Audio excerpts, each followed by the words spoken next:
គួរជឿសងយើងត្រូវដើរផ្លូវផ្សេងគ្នាដួងចិត្តក្រំគ្រាវេទនាលិចលងដល់បាត់ស្រោចស្រង់មិនបានជាគូសង្សារតាំងពីនៅវ័យសិក្សាពេលនិញរូបស្រងជីវ៉ាស្រីប្រែចិន្តាចោលបងជ្រើ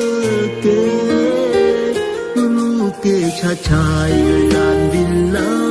ក៏មានទើបអូនដាច់ចិត្តបំពេញក្បត់ចិត្តសង្សារដែលជាអ្នកក្រសម្បត្តិកម្មក៏គេយកអ្វីទៅប្រៀបនឹងគេប្រាក់ខែយើង200ជាងចំណែកគេវិញពាន់ដុល្លារក្តីស្នេហ៍ច្រើនឆ្នាំក្លាយជាភ័យផងបងបានត្រឹមតែទួញយំនឹកអូនពេលណាទឹកភ្នែកបងហូរបងខំផឹកស្រាដើម្បីបំភ្លេចជីវ៉ាពេលស្វាងស្រវឹងពេលណា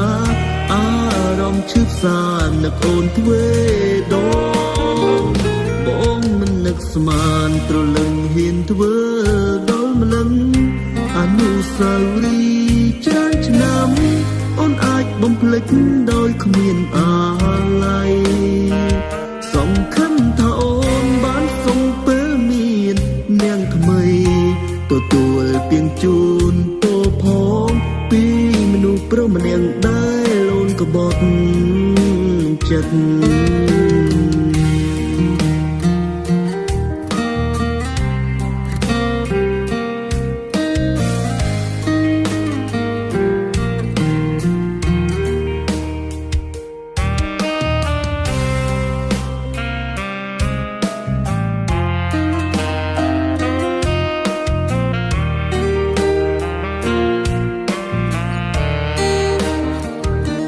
ក្តី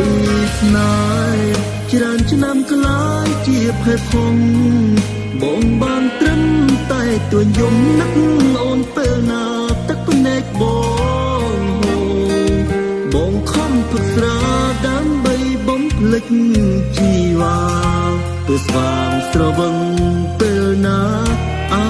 រម្មណ៍ឈឺផ្សានឹកអូនទ្វេដង